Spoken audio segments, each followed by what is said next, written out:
All right, I think we're live. So welcome into another stream here on Fantasy Filmball. My name is Dyl. And I guess as everyone starts to funnel in here today, I want to say happy Easter out there to everyone who celebrates. And thank you so much for checking with me here today. And let's get into our weekly ramble as we kick things off. Matt and I have finally recorded our in-person Best Picture predictions.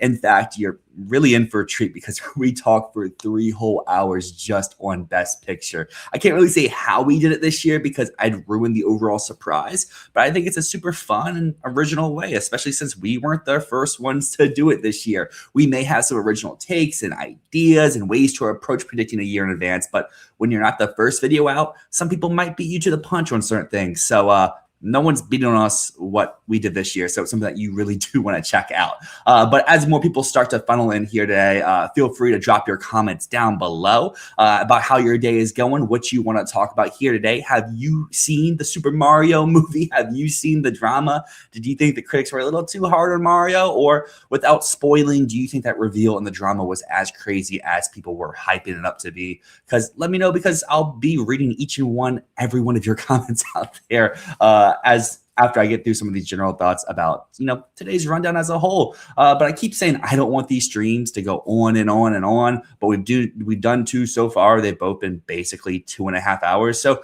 maybe that is our typical minute mark for these streams, a natural runtime, you could say. And I mean, hey, if you want to sit here and vibe with me, I'm all for it. Sundays are usually my off days. I don't really do much. So I don't mind spending it with you all out there. But before I forget, let me turn on this counter down here. You can see the awards expert top 25 and how things have shifted over the past week. Which films are rising up the ranks, which films may be falling down a little bit. We haven't seen any new real contenders premiere, but there's been more buzz around films that could be heading over to the Cannes Film Festival, as well as news that the Adventures of Cliff Booth might be moving into more of an awards-friendly release date. And I mean, we're just a few weeks away from official reactions from Michael, which could make or break its Oscar prospects as both a blockbuster and a music biopic, 2 things the Academy tends to really go for when they work in tandem. But for today, I don't really have anything major and specific that I want to talk about or planned or anything like that, besides looking at our Discord community's predictions that Bear has put together over the past week and see where all of you and all of our members are feeling like in the above the line categories. I don't know what else we'll really have time for today. Maybe we'll say some of the stuff for next week, but we're officially a third of the way through the year. So maybe we can hand out some personal awards, kind of, like in the Cannes style, where each film only wins 1 prize from everything released in Q1 so far. Maybe we can also look back to some past year's acting quartets and rank them since, COVID. But what I can say in the near future, as we continue doing these live streams and as all of you continue to hopefully enjoy these live streams, is eventually bring Matt on. I know he's been crazy with his film school schedule, but that should be wrapping up here shortly. But even if Matt can't join here, I do want to bring in some guests, make this conversation more than just me yapping on the screen. I know that can't always be the most enjoyable or the most fun. And I mean, I can even bring in some of you out there as long as no one goes really crazy, and we can turn this more into, a one-on-one type discussion. If there's any other people in the community that you would want to see on these live streams, let me know, and I can try to coordinate that here for the future. I have some lined up, especially after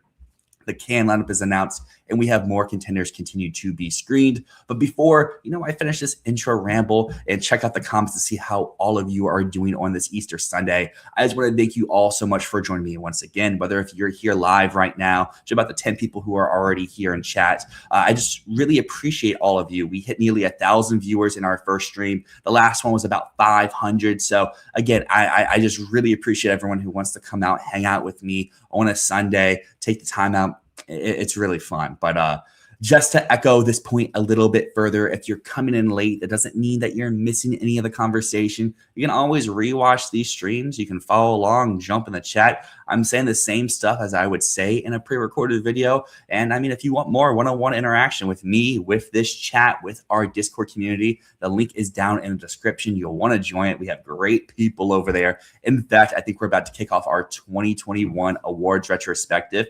We've done server awards ever since we created this channel. All, Everything Everywhere All at Once won our very first awards body in 2022, but now it's time to look back, go a little further. We've had a few years to sit with these films, so we're going to revisit 2021 and hand out, I guess, the Filmball Community Awards for that year. But I think that's enough of this intro yapping. Let me drink a little bit of water, see how all of you are doing on your Easter Sunday, and check out the chat down here below. All right, let's see who all we have in here today. We have Andy coming in here. You missed the last stream, but you're back here. Hello, Andy. Welcome in. Hopefully, I'm not expecting today to be as jam-packed of people. We had a lot of people coming in. We had a lot of chats last time. It is Easter Sunday. I kind of forgot about that until this morning. So for everyone who did show up today, super shout out to y'all. I see Ray is in here as well. What's up, Ray? Glad that you're able to make it in a stream here. Come over to Bernardo. Happy Easter. Happy Easter to you as well. And yeah, I mean, we want to get some guests in here, like I said there in the intro. I have some planned here for the future, especially after the Cannes lineup comes out. Some people who may be going over to Cannes, as well as some more people just talking award season at large. We're in that weird part of the season where a lot of people don't have much to say because we haven't seen a lot of these movies that's kind of just saying like, oh, this is what I think will happen. But yeah, I'm definitely going to try to get some more people in here. And like I said, maybe can even pull some of all of you out there in here as well. And giving a big shout out to Red Spice as well. Seeing you in here before. Happy Easter to you as well.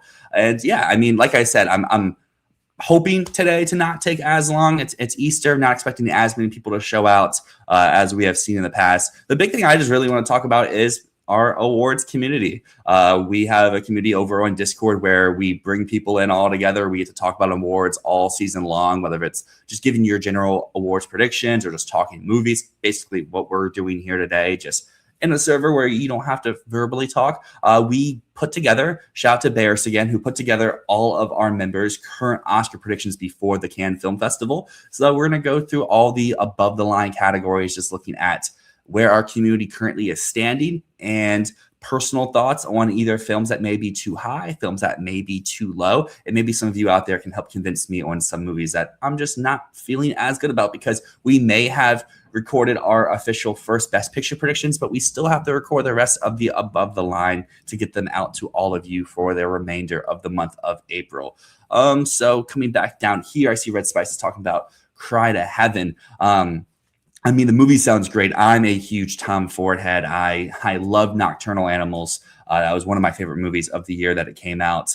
I felt like that film really got shafted in award season. I really would have liked to see it get some more love, whether it's the actors, Ford's direction, the screenplay, or even some of the tech and craft elements. So I'm really hoping that Cry to Heaven can kind of be his moment. We've seen recently some indie directors who have been around the block for a little bit really getting their time to shine after, either a festival premiere or just a buzzy reviews from both critics and audiences. And while I don't feel like Cry to Heaven will be a very audience-friendly movie, if it is done in time for Venice, we know that they've recently just filmed or just wrapped up production. I think it's the one that Venice crowd could really eat up in a very brutalist style, where it's maybe a film that a lot of people respect more than they love, but it's still going to be a very great movie at the end of the day. Have fun over with The Apartment in 1960. Hopefully you do enjoy it. Number one for Best Actress right now is Cynthia Erivo. I hope we can get another Black actress lead winner. I mean, that would be a really good thing to see here going forward. We just had Michael B. Jordan to add another Black winner and lead actor, so it would be nice to see more diversity come to the lead categories, because we've seen it happen in both supportings pretty frequently here in the last decade. But getting another lead winner would be very great. I mean, from what we've heard about this film, we haven't heard, I guess I should say, we haven't heard much about the film, but we have heard about the stage production with Jodie Comer and how fantastic she was in it, with it being a one-woman show. And I'm really excited to see how Erivo can adapt that for the film medium. I don't think she's playing every role, but Erivo was a really fantastic actress. We've seen that in Wicked. We've seen that in Harriet. We've seen that with her recent Dracula on the West End. So I'm really excited to see what she can bring to this as well. I do agree. Josephine at Zero Noms. It's a film I'm really sad I didn't get the opportunities to see at Sundance. I'm very much someone who does not like to watch stuff on my laptop. I very much would rather just wait for the theater. So I was like, oh, let me bank when it. Philadelphia does a local film festival in the spring where they showcase a lot of upcoming indie movies and smaller scale films that don't have as much promo. Like in the past, they've shown Sing Sing, they've shown I'm forgetting what the big one was last year, but this year they did not program Josephine. So it was a little sad to see it not be there, but I'm hoping that it's one that I'll get to see eventually, and as we all hope to get to see it eventually. So I guess let's just go ahead and dive into some of these community stuff, and then more comments may flow in as we're going down. But coming over here, let me just get rid of this banner right here. We can kind of see what the community has here in Best Picture. I think there's about 50 people in total being polled here to see which films they are believers in, which films they are not believers in. And as you see currently, overwhelmingly, the number one film people are currently predicting for Best Picture is The Odyssey. I'm going to pull up Awards Expert here on my phone real quick just to see the percentage of people that we have that currently have The Odyssey as their winner. So it's currently 38% have The Odyssey as their winner for Best Picture next year, which is down from the awards expert community that has it at 53%. I mean, I think it makes sense for The Odyssey to be the film that people want to project to be the next Best Picture winner. I mean, Nolan just showed us with Oppenheimer that he can do it. If he has this juice behind it, if he has the movie, the industry wants to reward him. People want to get out and go behind this film, regardless if it's a box office success, a critical success, an audience success. The Odyssey has what it needs to be a potential Best Picture winner. And I mean, I think the big hesitation for a lot of people with The Odyssey is the fact, can Nolan go back to back? And for me, I feel like he is the one person out there who probably could go back to back. I mean, we've seen Iñárritu come close a few years ago with Birdman, The Revenant, just losing out, coming in second place, winning a second director win. But we go all the way back to like Steven Spielberg, and he won for Schindler's List, and then his next film, Saving Private Ryan, came so close. You can argue it was like a 50-50 race for picture. And I would say Nolan is as big as Spielberg was then. He's bigger than Iñárritu was then. I think Nolan's currently in his peak, in his prime in terms of popularity, industry support, critical support, audience support. And I think as long as this movie delivers, both in box office, both in reviews, and has the potential tech haul that it could get, it makes sense for a Best Picture win. I mean, at least like a year out. So for me, I'm cool with people having The Odyssey at their number one. I think if I had to pick a movie right now, would be the one I would pick to have as my Best Picture winner, but it's not one I feel overtly confident about. Like going to years past, there's always a film that you can feel like, oh yeah, this could get audience support, this could get critical support, and it has a reason to vote for it.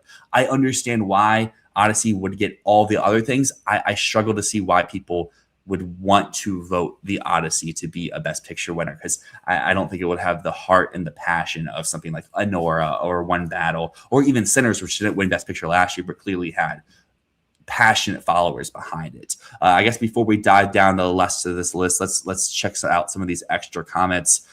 Red Spice coming in here saying that they really think A24 blinks this year. None of their films seem like major award players unless they buy one. And that's something I would agree.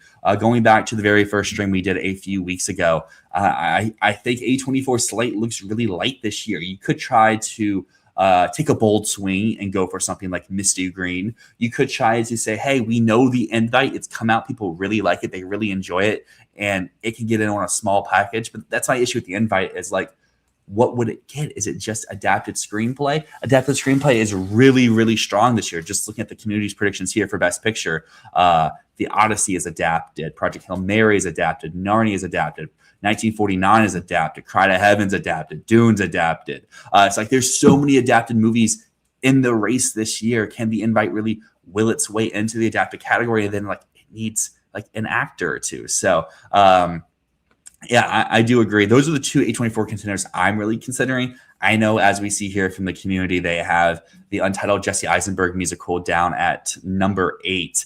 But from what we've heard about the movie, it's one I don't really think would be an awards player outside of me to be like Julianne Moore. But I get why people are excited for it. I just don't think it will be an awards player. But I do agree with you overall, Red Spice, that I feel like A24 needs to go out and be buyers, whether that's at Cannes, whether that's at Venice, or whether that is with any other film before the fall film festivals.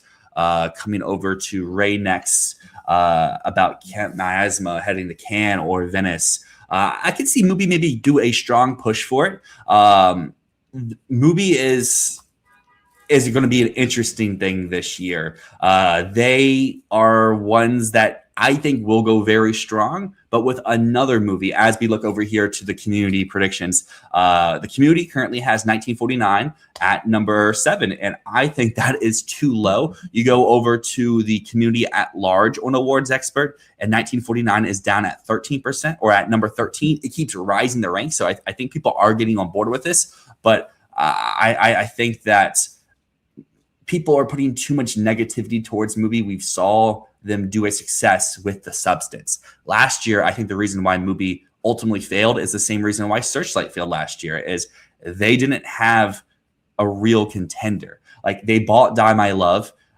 I don't know why they bought Die My Love. They didn't do anything with it. Very much like Lionsgate last year buying Kiss of the Spider-Woman. You buy these movies for a lot of money, but then you do absolutely nothing with them. No box office play or awards campaign for it whatsoever. But this year, Mubi is really coming to fight, trying to put up competition with Neon. They're buying a lot before the festival, where I feel like Neon and Mubi, going back to the A24 point, these two studios have bought almost everything before Cannes from what we're expecting to be in the lineup. There's not going to be much left for A24 really to go out to get, while this year, Neon and Mubi already have this stuff. So I could see if Can't Miasma goes to Cannes. I heard that it's probably not competition. It's probably unsuited regard. So for me, that means non-awards player. But maybe Mubi can't push it to be something a little bit more. But I'm very much on the Mubi train, but for 1949. Coming over here, who thinks Digger is in the 7 to 10 range. I do agree with you. Elizabeth, 1949 is a film I'm very high on. Matt's very high on. We recorded our Best Picture predictions yesterday. And maybe number 7 in our community, 13 on Awards Expert at Large. We have it a little bit higher. Digger, I also agree, is probably not number 2. And I guess we can continue talking about our community here, having Digger at number 2. This is the film that I think might be too big to fail. But I don't think it needs to be this high up on the list, where we've heard reports from test screenings. It's bold, it's audacious. It's an Iñárritu movie after all. It's going to be divisive. Tom Cruise is doing what some consider his best performance in his career. He's going to be caked up in makeup. He's really going for it. But I think this is a film that's going to have people who really aren't in its favor or really not liking this. I mean, completely coincidental, I have this Marty Supreme popcorn bucket right next to me. I really think Tom Cruise could be the Timmy of next year. I think he could be the person who comes out of the gate. He is the strong early front runner. He wins Critics' Choice. He maybe wins the Golden Globe Comedy Musical. But then people start to be like, oh, do we really want Tom Cruise to be an Oscar winner? He has his history. He has his past. People in Hollywood seem to really like him right now, but there's years and years of people really not liking him in Hollywood. And I think it'll be very interesting to see what the reception is for Cruise if his film is not undeniable. Like if it's in like the realm of something like Don't Look Up from Adam McKay, where it had enough juice to make picture, but clearly it was in the back half of the lineup, not the top half. So I guess just coming back down the list here, I just talked about Digger at number 2. Number 3, we have Wild Horse 9. This is one that I think is in a good spot. I don't believe Wild Horse 9 will be a winner. We've seen McDonough in the race twice now. He's come second twice in a row. You could say the same thing about Edward Berger last year. And then his next film was not an awards player whatsoever. I'm not saying Wild Horse 9 is going to go to the fate of The Ballad of a Small Player, but I think Wild Horse 9 can get McDonough his first Oscar win over an original screenplay, but I don't know if it's going to be his best picture victor time. I mean, we've seen the trailer. We have a sense of the tone. It seems really fun. It looks really good. Malkovich and Sam Rockwell look to have great chemistry in the film just based on the trailer, but I don't know. We know what McDonough movies are like. They're not best picture winners. They're not top of a preferential ballot as we've seen in the past. But Wild Horse 9, I think, is a great thing for the community to have here in number 3. And I think personally for me as well, it is in my number 3 slot. There was a comment I want to get back to. It's over here from Elizabeth having Michael out. I don't have Michael out. Our community does down at number 11. And I think Awards Expert at Large has pushed Michael down to number 12. I understand the reservations for Michael. I get there's the production troubles. I get that there's the looming thought of there could be a part 2, but I don't think the general person knows that. I don't think if you went up to a person on the street or you asked someone on Twitter that they know that there's a Michael part 2 on the horizon, that they know that they had to reshoot stuff for this movie, that they know that this film is 3 years delayed. I don't think normal people know that. I don't think people who aren't obsessive like us care about that. I think that, yes, the tracking is out. It's in that like $55 to $60 million range, which some people could say is an underperformance. But what I will say is, going back a month, Project Hail Mary was expected to open between 35 and 40 million, and it went on to open to $80 million. So if the hype is there for the movie, it is going to have walk-ups. It's going to have people who buy their tickets closer to the release date. Tickets just went on sale for Michael domestically like a week ago and worldwide this week. So like, I understand the early tracking isn't setting the world on fire like it was the very, very first day, but I think people are being a little too harsh and a little bit too negative on Michael as a whole. I think they don't want this movie to happen, so they're talking like it's impossible to happen, where I would say more likely than not, Michael is going to be in the awards conversation. Maybe it ultimately misses out on Best Picture, but like I've said numerous times here, I'll say in our Best Picture prediction video that will come out this week, makeup, costumes are 2 categories I would consider close to being locks. Those are branches that don't care about your strength in Best Picture. They care about the quality of the tech and craft.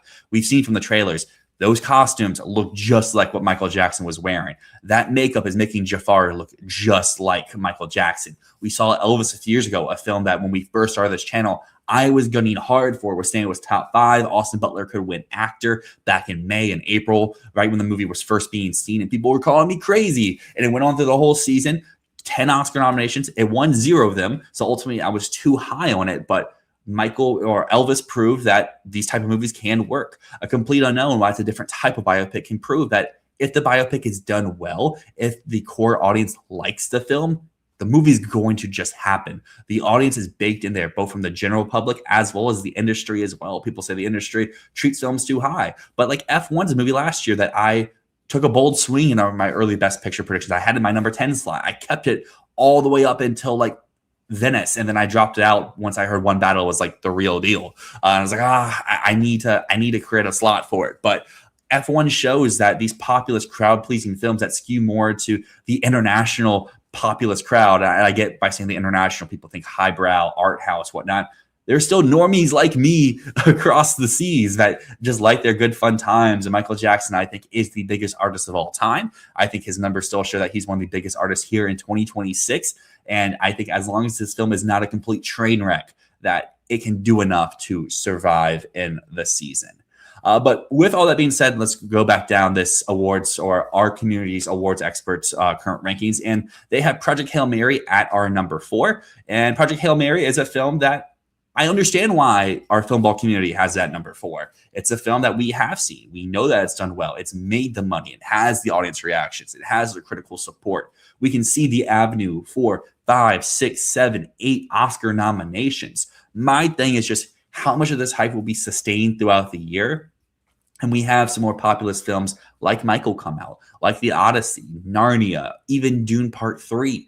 Are they going to chip away at some of Project Hail Mary's text? Because I've seen some people go as high as saying it can get picture, Gosling, screenplay, cinematography, editing, sound, visual effects, production design, score, sound. I think I may have already said, but I don't know. I've seen people say it can get up to 10 nominations. I think 10 nominations is crazy, even if they went in like Sandra Hüller. I think that's crazy. I don't think Project Hail Mary is a Best Picture win contender, but I do think this is a populist film that can just survive the season. It gets what it needs to do. It's always going to be in the Best Picture lineup, whether it's at the Golden Globes, the PGA, and it will just get the Oscar nomination. 4 seems too high to me. For me, I would say, jokes aside, 6, 7 range. I think that's a good area for, because I don't think it's going to win any picture prizes, but I think it's just going to be that nomination that you always expected for, kind of like Frankenstein last year, where no one ever thought Frankenstein would win Best Picture, but people were on the board for Frankenstein getting nominated for Best Picture.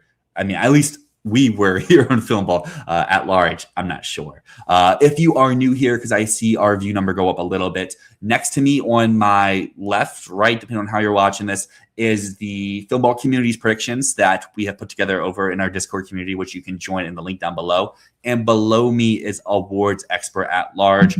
Our Filmball community, I think this is a total of, I have it pulled up here, a total of 55 people helping put this together, while Awards Expert at Large is close to 5,000 people. So you can kind of see small differences here and there of what films maybe either from listening to me or Matt or just talking on our Discord server that people are a little bit higher on here. And this is just more everyone at large. So let's coming down here.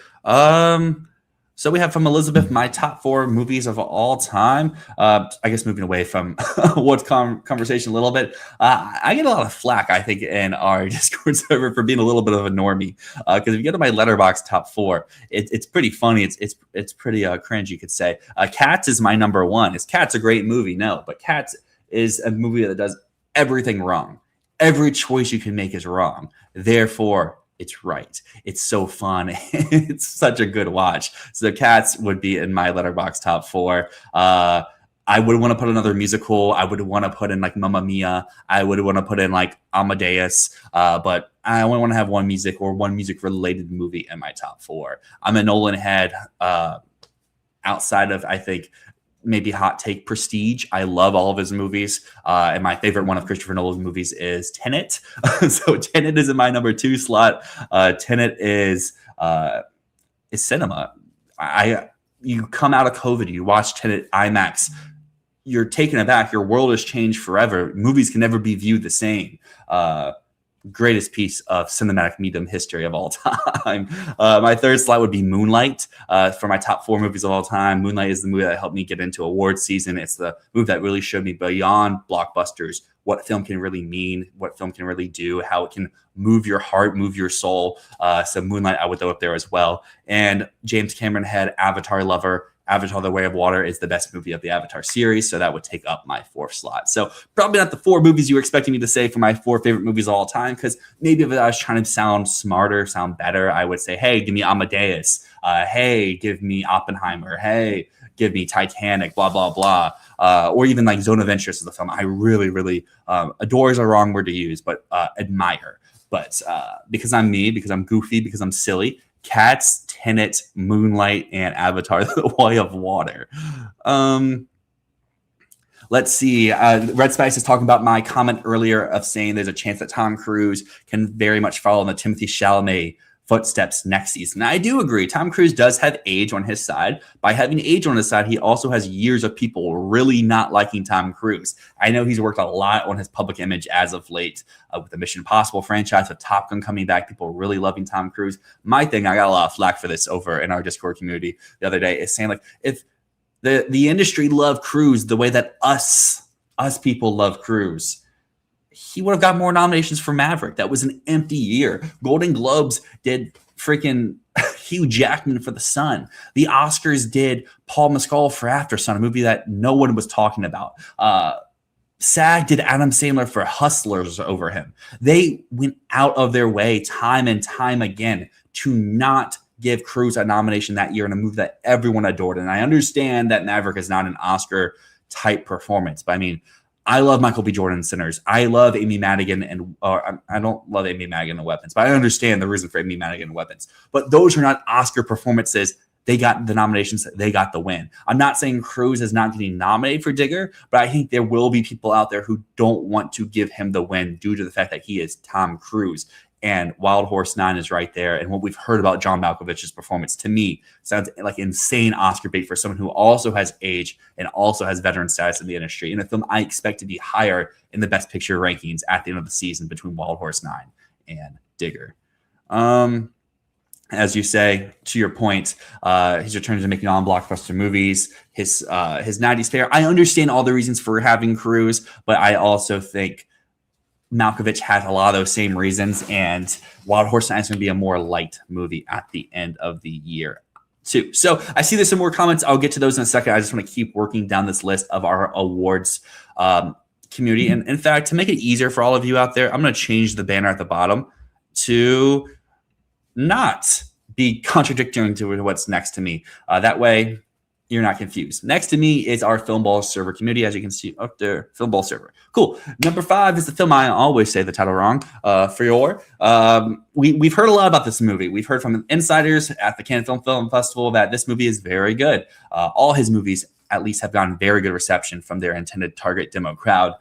My reservation for this and why I would not have it in my 5th slot is due to his past films. They're all very dark. They're very off-putting. They're films that, to make a weird comparison, kind of like what we're seeing with the drama this weekend. You're either on board with them or you're not on board with them. And I think the real runway for it is it needs to win the Palm or win a huge prize at Cannes. If it doesn't, Neon will have another film that they will push stronger and harder. I currently would have this in my best picture predictions on the lower side. I wouldn't have it at 5. I'd have it closer to 10 because at the moment, like, what do I do with lead actress? Like, Rainsva makes sense. Stan makes sense to be an actor. Screenplay is there. Original screenplay is desolate this year, at least at this point of the year. So, like, it has the key nominations, but it's a film I'm not as strong on as everyone else is. But on the flip side of that, 6 is Narnia, is a film I do believe in. I understand it's not based on the iconic Narnia books. It's based on the very first one. So there's not going to be as much fantasy aspects here of Narnia, but I still do think the tech and craft appeal will be there. There's going to be a lot of old London, like we see from maybe like Harry Potter at times, where they can recreate a lot of the iconic London spots, but back in the day. So I think you could have some production design, you could have some costumes. Greta Gerwig is someone who I do trust her ultimately. She showed us with Barbie, you can take an IP no one wants to take serious and give us a really good product that makes a lot of money, that has diehard fans, that can be a major contender from top to down on the Oscar ballot. And while ultimately it only won song at the end of the day, Barbie is still a stat breaker in so many ways, in the way that became such a strong Oscar player. Little Women is something that I think is very akin to Sense and Sensibility, which we'll talk about here in a little bit. It's remaking an iconic film and adapting a book that everyone has read and adored over the years. Like, I understand having reservations for Sense and Sensibility this year, but Little Women proves that if you have the right filmmaker behind it, if you have a good enough cast, if you have the right distributor, you can make something into an awards player regardless if it has been done before. Gerwig has not missed an Oscar nomination for either picture, screenplay, or actors time and time again. And while Narnia, I feel like could be her time to miss out for screenplay, I do feel like she's going to will this film into the picture conversation. Netflix is behind it. It's going to have some tech and craft appeal. Emma Mackey could be someone to watch out for an acting nomination. Daniel Craig maybe even as well. So Narnia, I'm glad to see our Filmball community is high on it. They have at number 6, while Awards Expert at Large has it closer to the number 10 type range. I've already talked about Fatherland a little bit, which the Filmball community has here at number 7. I'm very high on it. I think this could be our Palme d'Or winner. I believe that Mubi can show us that they are a real contender powering this film throughout the season. I think Paweł Pawlikowski is someone that the industry has shown that they have loved, that they have adored. He's gotten a Best Director nomination even without picture. He's already won International Feature before. The Academy is more international and art house skewing than ever. So I think this is the perfect runway to get into award season. Would I love to see Neon behind this movie to feel more confident? I would. But I think Mubi can do it. I think last year they just didn't have any real films. Sound of Falling was very cold. Die My Love was, after seeing the film, not an awards thing whatsoever.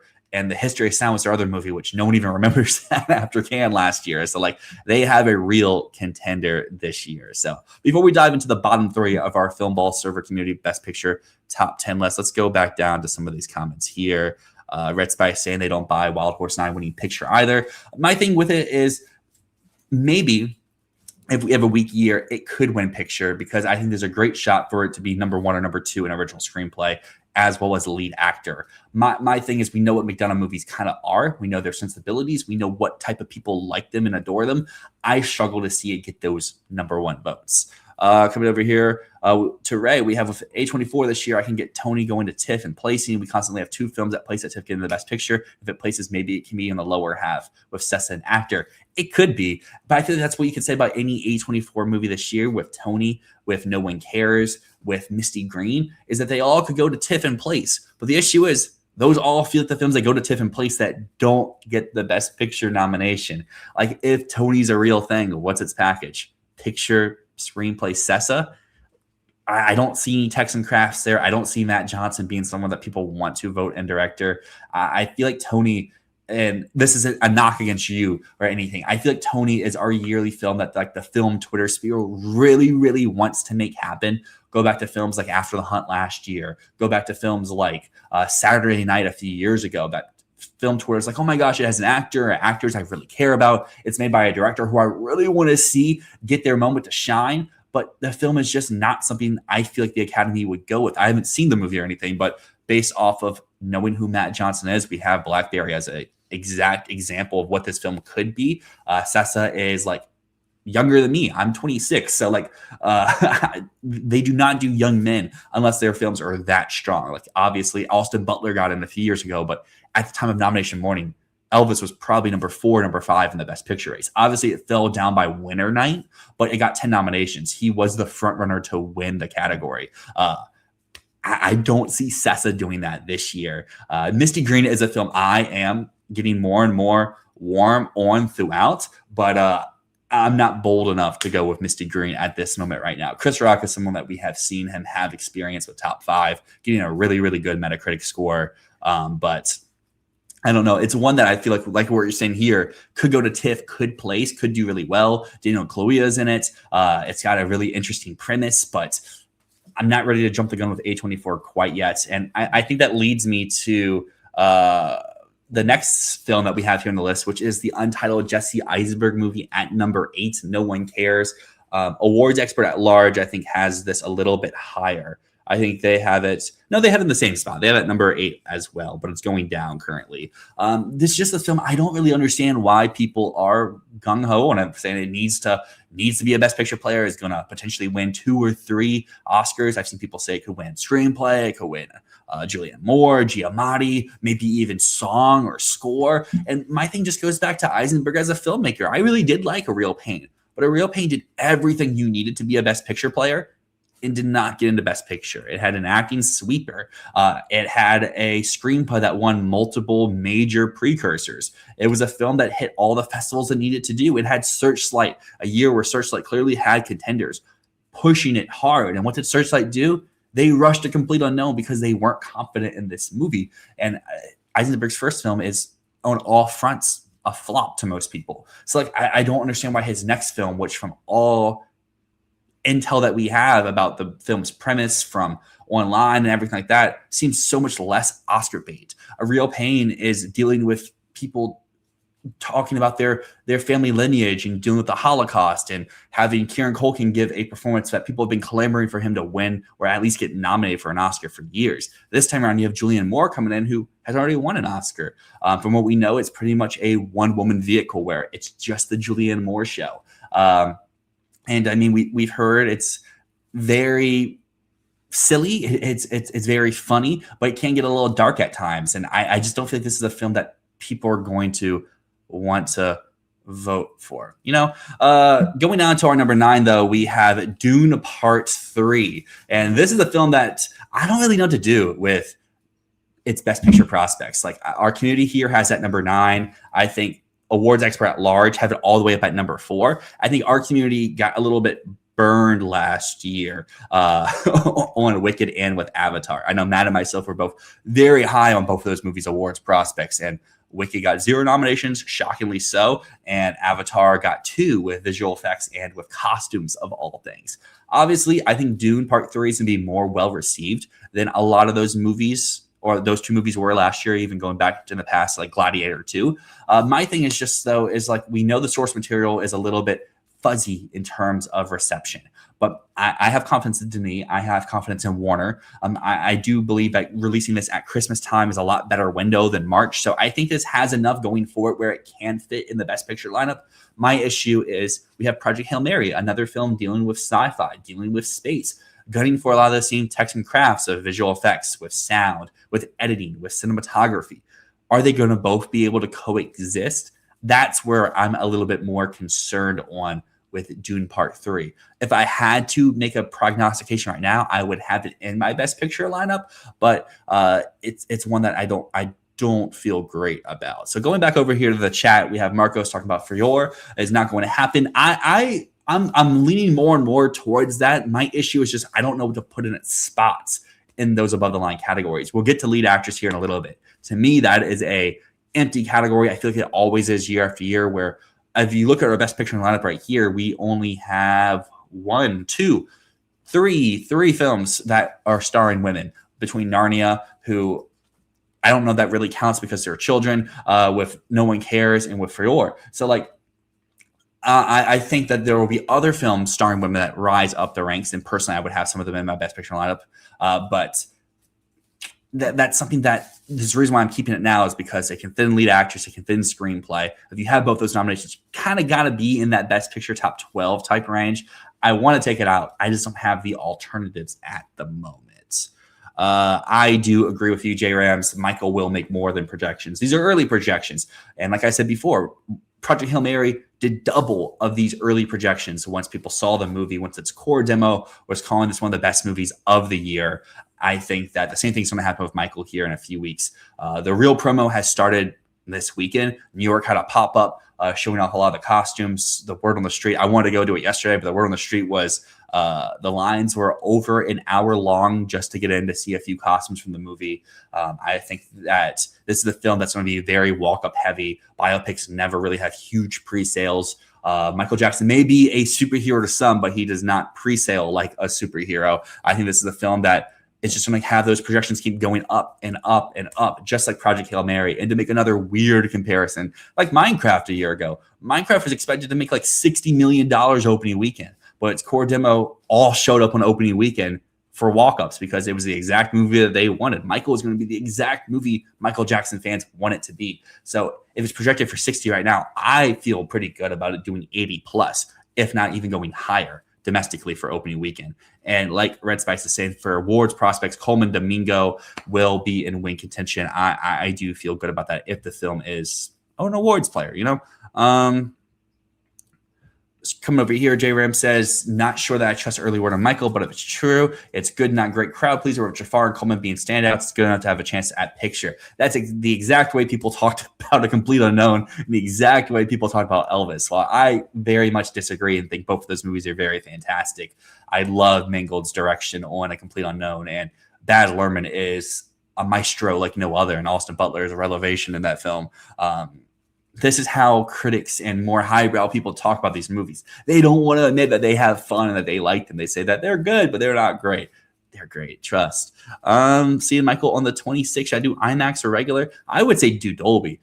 Sound would be really cool. I'm going to be in Vegas when Michael comes out. I think I'm going to miss the press screening. So I have tickets booked to see it in IMAX in Vegas because the Dolby screening is a little bit too early. I'm scared that I won't be off of work in time to go see the Dolby one, but I can make the IMAX one. But I would say if you have the choice, do Dolby. But I mean, if IMAX, I think works too. Regular works as well. Whatever, your local theater better than me. So I would say, because when I used to live in Virginia, the IMAX theater there really stunk. The regular theater was fine. You just have to know what theater, what room number you were in. Because if you're in room number 7, the audio in there stunk. Room number 8, the seats were uncomfy, but room 12, theater 12, that was a good one. So, yours better than me. But I would say, as long as you're seeing it, if you're interested in it, that's the way to go, especially on the early access nights.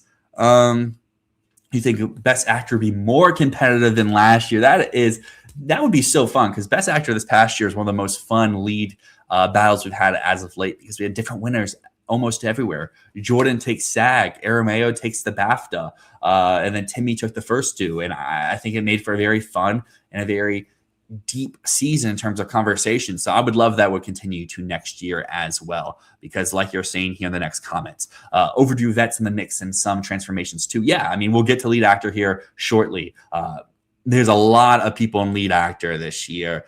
Diego saying Narnia is not going to happen. It easily could not happen. For me, I trust Gerwig. She has shown time and time again she can adapt. You could call the unadaptable Barbie, making a toy into something that people will go out to support over $1 billion and get 8, 9 Oscar nominations. Little Women, while yes, it is a revered book, it also comes with the tall task of being as good, if not better. And I feel like most people would say her interpretation of Little Women is the best of all. So I trust her with Narnia. I don't think that she would want to adapt The Magician's Nephew unless she had something that she really wanted to say or really do, because she's proven she doesn't need a blank check from Netflix to get a movie made, like someone like maybe Noah Baumbach or I'm trying to think of some other Netflix flops of the last few years. Like Baumbach may struggle to get a large budget from a studio. Gerwig would not struggle. You know, J Rams kind of agrees with me. Project Hail Mary is in that 5 to 8 range of Best Picture. Yeah, I think our community is a little high on it. I think that's just because they have seen the movie so far. Opening back up awards expert here on my phone. We do have some people predicting it to be a win. 7% of the 55 people who have submitted a ballot have it winning Best Picture, but it's at 89% for a nomination. I think it's one that is pretty safe in there, as crazy as that sounds, for being April. You know, circling back to something that I was asked a while ago about my Letterboxd top 4. Yeah, I'm real about Cats. It's so dumb, it's so stupid, and that's why it's so good. Tom Hooper is a director, time after time, makes the wrong choice every movie. Les Mis makes so many idiotic choices from a director's chair, having his actors sing live on set with no backing vocals.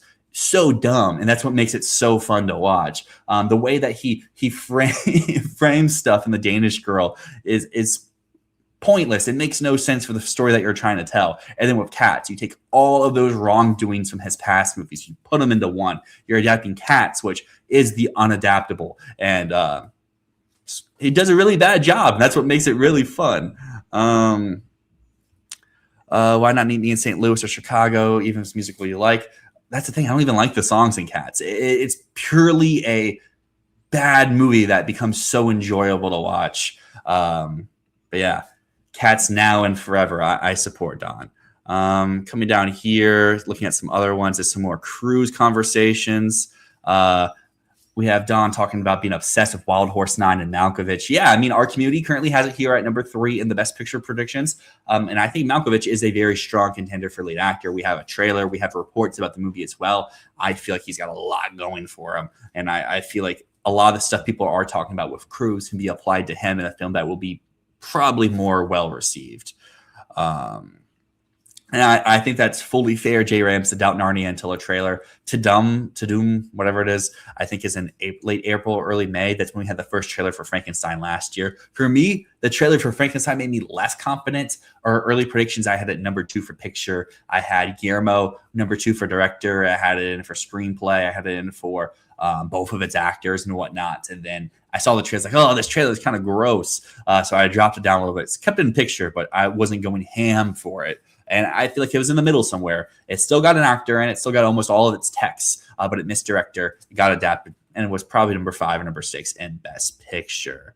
And yeah, going down to Red Spice, I think this is a great thing to talk about as we look at some of these movies below the top 10, is not believing in Sense and Sensibility. I understand it because the 1999 or 1995 film, like you're saying here, is perfect. But for me, it's going back to the whole Gerwig conversation with Little Women.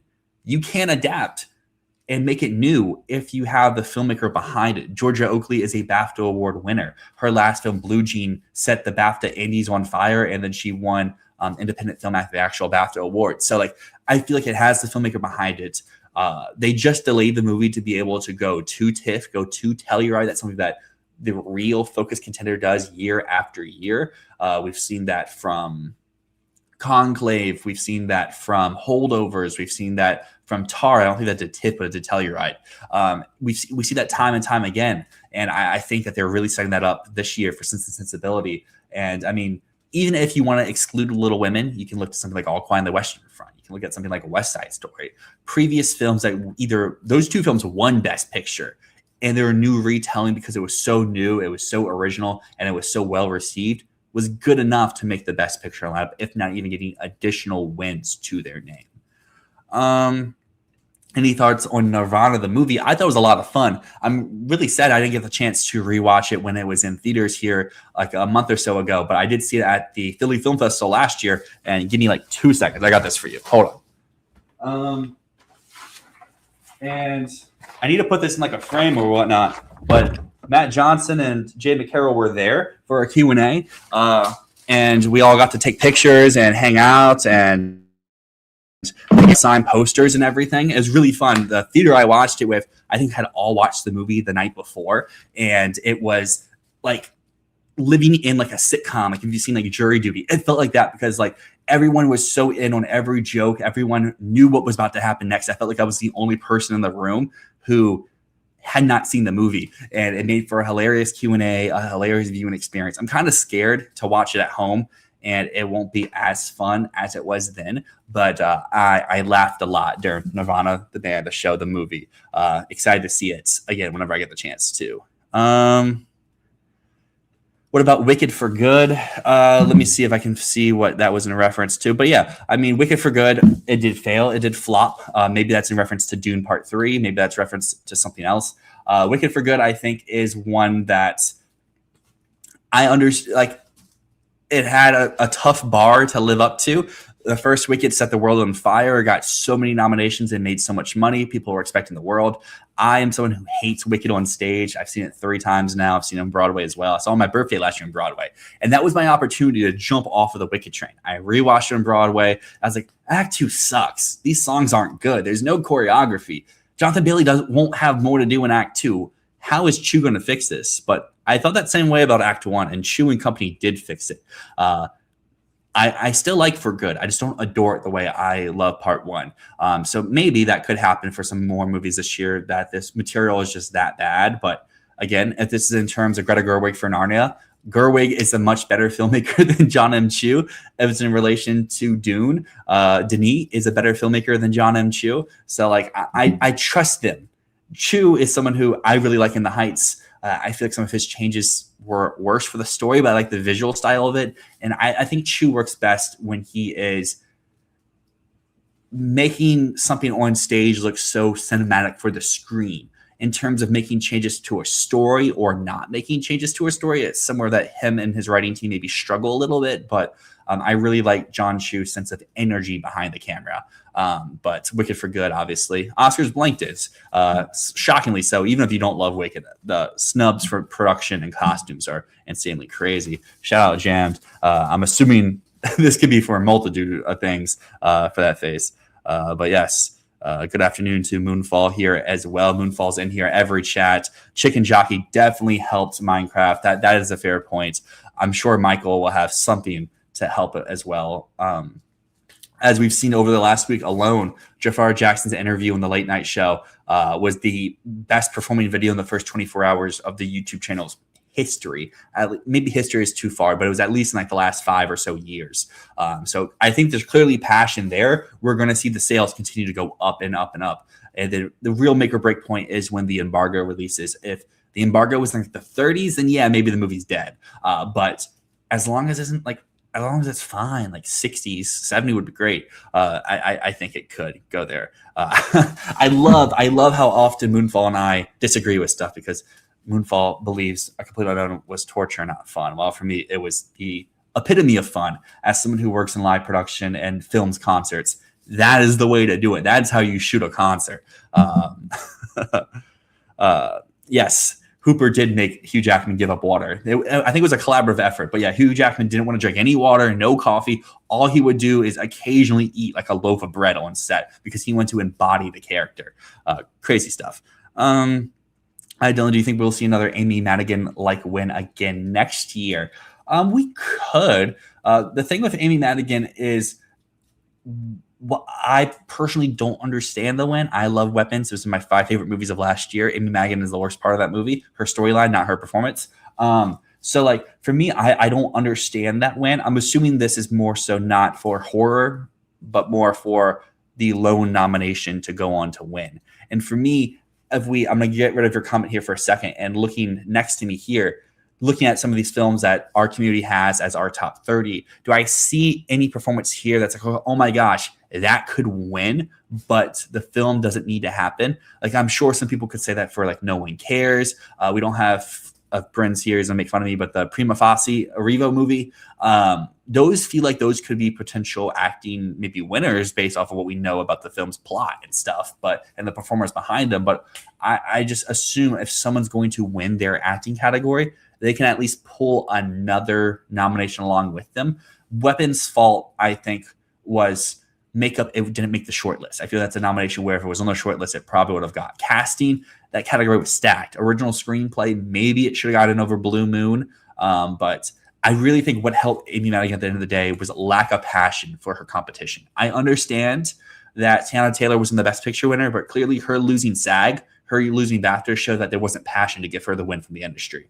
I understand that Wunmi Mosaku won the BAFTA, but she probably won it in retrospect because Amy Madigan maybe wasn't there. So, like, I think if the Mosaku passion was real, she would have won SAG, something that we got flamed for saying in our video, but clearly she didn't win the Oscars. So, like, I don't know. But yeah, Moonfall. Gerwig should do Cats. I don't know. We have the ultimate Cats adaptation. We have the glorious Tom Hooper 2019 movie. I think that's enough. That's enough of Cats. There is a new Cats on Broadway. I need to go see. I was in New York yesterday. Notice how he didn't mention the rightful Best Picture winner King's Speech yet. Jam gets it. Kazuhiro, my goat, he will carry him in. At least we know Inuritu will once again get at least one nom. Yeah, I think at minimum for Digger, we're going to see Cruz. We're going to see Kazuhiro's makeup. I think that is the worst case scenario if the most negative reports about Digger come true.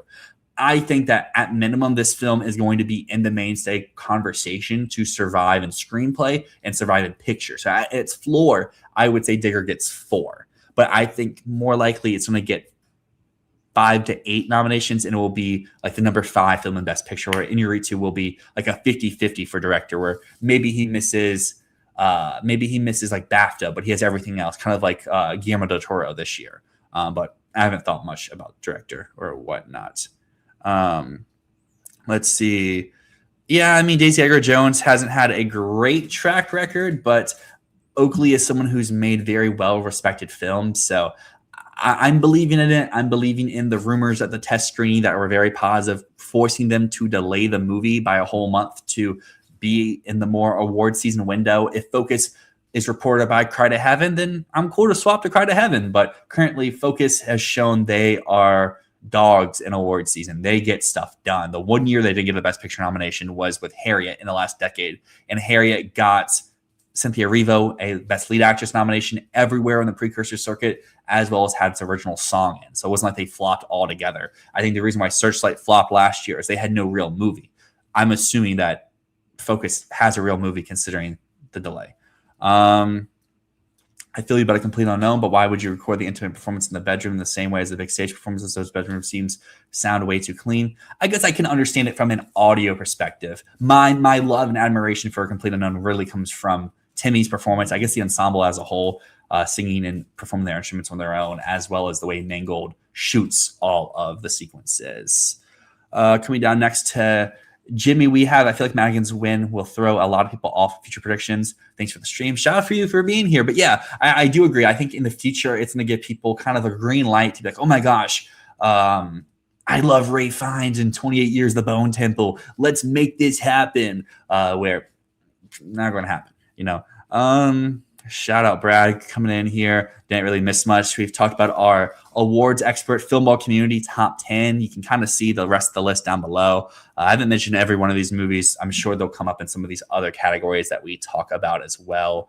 So I guess with that, let's move away from picture. Let's move over now to Best Director, where our community currently has Christopher Nolan, Alejandro Gonzalez Iñárritu for Digger, Martin McDonagh for Wild Horse 9. Then coming over to our last two, we have Christian Mungu for Frior and Paweł Pawlikowski for 1949. This, I think, is going to look very similar to our actual Best Director lineup. I personally would not have Mingu in here. I would maybe look for another international director because I'm not as high on Frior overall. But I do think Nolan will survive this season. Even if he doesn't win the category, I think he will ultimately get the director nomination if Odyssey lives up to even half of its expectations. Iñárritu, from what we've heard about Digger, is another bold, audacious piece of filmmaking. Obviously, he won for Birdman. He won for The Revenant. He should have gotten nominated for Bardo. So I think he'll come back around here. McDonough is someone who I don't really know how to read because like Banshees doesn't make sense for a director nom, but he got the director nom that year over people who had more I would say director friendly movies. And then I think he got in for Three Billboards as well. Or maybe he was the big miss that year, but this is one I could kind of see going either way. If the film is really strong, like Banshees, I think he gets in, but if it falls off a little bit and maybe Malkovich isn't winning, maybe this is a bottom 5 Best Picture player, I feel like he's an easy one to kind of pull out for some of these next people in line. Pelkowski obviously is my big international shout this year. I think that Fatherland 1949 is going to set Cannes on fire. Movie is going to showcase that they're a real distributor, that they're a real campaigner this year around. I think that they're going to get the job done. Before we look at some of these other people down the line, let me catch up with some of these comments because I got behind a little bit. We have Moonfall here talking about makeup is by far in a way favorable category, but weapons was screwed. Even if prosthetics aren't the showiest design, was distinct enough to embody the character. Yeah, I think it goes beyond just Amy Madigan for makeup as well. I think it goes to Benedict Wong's character. I think it goes to a lot of the depths that we see throughout our very makeup prosthetic heavy. So I understand why I didn't get the nomination. I personally wouldn't give it the nomination, but I was surprised to see it missed the short list for some of the movies that did get into the short list. I think as someone who surprised us who isn't on anyone's radar, there's always a few lone acting nominees a year. Yeah, I do agree. And I think that could happen for director as well. As you see here, we have our community's top, was that 23? And I'm sure there's going to be some people in the race that don't pop up here. Like at this time last year, I know he didn't end up getting the nomination, but I don't think Kleber would have been on many people's radar. I don't think Panahi would be on this list whatsoever. So like, I think there's a chance for Cannes to introduce some new director players to our conversation. Maybe that's one of our international slots, or maybe more so it's to kind of knock off some of these names to know like, hey, these aren't entirely real. Marco is saying here that Project Hail Mary would be overshadowed by The Odyssey and Dune. I can see that in terms of Dune. Like I talked before, they're two sci-fi films. They're different types of sci-fi, but they're still two sci-fi movies. So I think they will be going head-to-head in a lot of categories. I think The Odyssey is kind of in its own realm. I don't think it's going to be viewed as a blockbuster. I don't think it's going to be viewed as an auteur-driven piece. I think it's just going to be seen as the movie of the moment. And it's just kind of does it live up to that moment? And I don't think it's going to be like pigeonholed into like one of these categories. Because on another note, as Red Spice is saying, there will be a song sung blue this year. That would be a fun thing for all of us to do out here, is try to figure out who is going to be the song sung blue of this year. Who's going to be the Kate Hudson? Hot take for song sung blue is Hugh Jackman's better than Kate Hudson. Hugh Jackman wouldn't fit in the actor lineup this year, but Hugh Jackman's really good in song sung blue. At least I think. Coming over here, the drama is getting pretty good reviews and the box office is doing pretty well. Do you think it has awards potential now? Here's my thing with the drama is I really, really responded to the movie in a positive manner. I think this is the type of movie that I am the core audience for. It asks questions, it provokes a conversation, and it showcases amazing chemistry between its two leads. The general audience is a little bit more mixed on it. We saw a positive cinema score. We've seen a very low, or I would say it's a pretty decent Rotten Tomatoes, but we've seen a low Metacritic. For me, the drama is Globes or bust. I think especially over in the comedy musical categories, looking here, there's not many comedy musicals, at least on our radar at this moment, in terms of acting potential. So I think that Zendaya can easily fit her way into the 6 if she's kept in the conversation all year long. I think that Pattinson could maybe end up in our top 6 for comedy actor as well. I really think that's where the awards prospects in for the drama. Maybe some critics groups go out for it in random places. As we see every year. I mean, like Eddington still got some critic stuff last year, but I don't think it's an Oscar player in either acting or screenplay. But I really did like the movie. It'll show up in the Dylan Awards at the end of the year. But yeah, like in my review, I said for the awards prospects, I think it's Globes or bust. But yeah, to Jimmy, to what you're saying here, Nolan for second Oscar already. I don't think it's that crazy. I think if anyone's going to do it, it is Christopher Nolan. I think that, Inarritu won 2 directors, as we're talking about director here. But I think if anyone's going to go back to that and picture, I feel like Nolan would be the guy to do it just because he is in his prime in all senses of the word prime.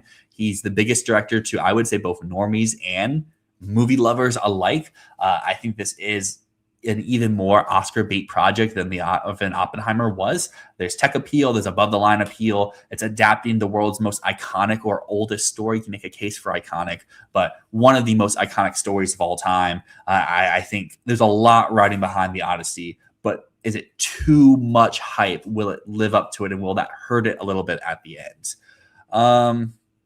At least less Villeneuve cope. Yeah, at least from our community, we have Villeneuve down at number 8. Let me check what awards expert at large has him. Awards expert at large has him at number 4 with 53% nomination, 11% win, while our community has him at a 2% win and a 17% nomination rate. So yeah, I think our community, because our community, like I said before, when we're talking about awards, our community I think is more in this. Awards are sports. I know some of us still love sports. I love sports, but this is our sports for us. Well, I think awards expert at large may have some normies in there who maybe don't even know what 1949 is, and don't have Pawlikowski in their top 5. Gerwig gets 12. Is that funny? Got to move her up. I mean, she would be higher for me, but yeah, for our community, she's down at number 12. Currently, no one has her predicted for a nomination, which seems a little weird. But yeah, I think that she should go up as well. Same for Georgia Oakley. I think both of them should move up a little bit, especially above someone like Spielberg and Lord and Miller. But that's the fun of these pre-canned predictions from our Fantasy Filmball server community, which you can join the description down below, is everyone has different takes. Everyone has their different called shots they want to do. And clearly, Brad is here saying that Gerwig should be higher. I'm here saying Oakley should be higher. And there's people probably out there saying, like, what do you mean that Joel Cohen is all the way down at 13? Get him up. But I don't know. Moonfall, thank you for the clarification. He was the miss for billboards. Yeah, and I think that could happen this time around for Wild Horse 9 as well. I think it really just depends on the strength of the director category. Because right here, this top 5 looks pretty good. Maybe switch out Mingu for another international skewing director. But like, this 5 could be the 5 at the end of the day, but it never works out that way. So I think that if Wild Horse 9 isn't top 3, top 4, McDonough doesn't need to happen. Well, I think Inarritu could live because this movie, at least we can assume, would be more bold and stylized than McDonough based off of their previous track record. Let's see what else do we have down here. Moonfall saying doesn't have any awards potential. The topic kills it. I would agree outside the Globes. I think the Globes could do it. The Globes are getting cooler. They're getting more hip. I think they did Cage for Dream Scenario. They did Phoenix for Beau is Afraid. I think that if the category is desolate enough, they can fit in some more of these weirder outside choices. And I think that comedy musical actress, especially this year, looks really light. Like, let me just look at awards expert real quick on my phone down here, going over to the Golden Globes. Like, who do we have over in comedy musical actress? Like, we have Julianne Moore. Maybe we have Keke Palmer for I Love Boosters. Currently Zendaya's number 3. Meryl Streep for Devil Wears Prada 2 is on here. Olivia Wilde for The Invite. They have Ariana Grande for Focker-in-Law in the top 6. So, like, yeah, like Send Helps down here. Saturn Return, which from what we've heard is not a comedy. They have The Bride. Jessie Buckley is currently number 10 in comedy musical for The Bride on awards expert right now. So that's kind of where I'm saying like the prospects could happen for the drama is in that category, just due to the lack of films and contenders out there. Is that for Hadi at number 5? No, that is Pawlikowski for 1949 Fatherland. Let me see where Farhadi is, because he's not in the. Farhadi actually is down there at number 20, very, very bottom of the list. You can't see my cursor. I don't know why I did that. Yeah, Parallel Tales is one I want to believe in. You'll see this in our Best Picture prediction video when it comes out later this week. We recorded for 3.5 hours, so it might take me a little bit to edit because I want to make graphics too. But Matt was talking about how Parallel Tales might come off very icky to some people and it's too soon and that kind of makes it DOA. I'm kind of on the opposite side. I think that could make it very timely, very relevant. But Farhadi is someone that I feel like, kind of like Park, the industry, at least as of late, doesn't really want to be receptive to him. He's said some things, he's did some things that I feel like could make people a little bit iffy on him. So I want to have Parallel Tales higher, especially if it gets bought by someone who's pretty juicy. But until we have reviews, it's one that I can't really go out for.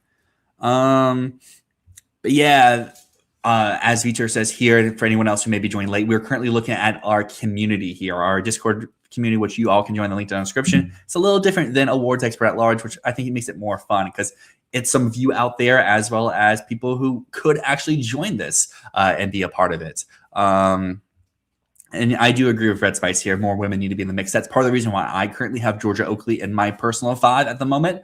But clearly, the community isn't like that at large. Gerwig is another option. I know Matt is a proponent. I don't know if he has her in her 5, but for the director of Josephine to be higher up in the list.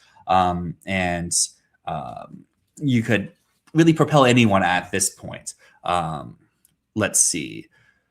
So I guess let's move away from some comments now. Let's move into our next category that we're going to get into. Let's get into lead actress here for our awards expert community. And currently they have Renate Reinsve in our number 1 position for Frior. 62% of people out there have her winning.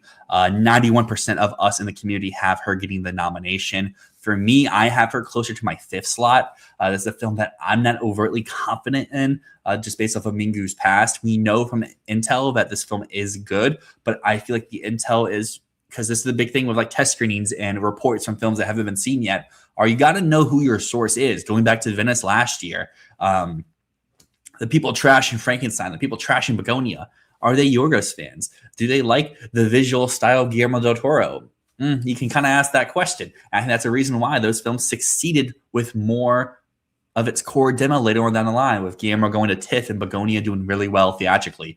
So I think you have to know who these sources are. So like we do know that Frior is good. Reinsve is really good in it, but I don't buy her for a win. I feel like this is very much hope core predicting.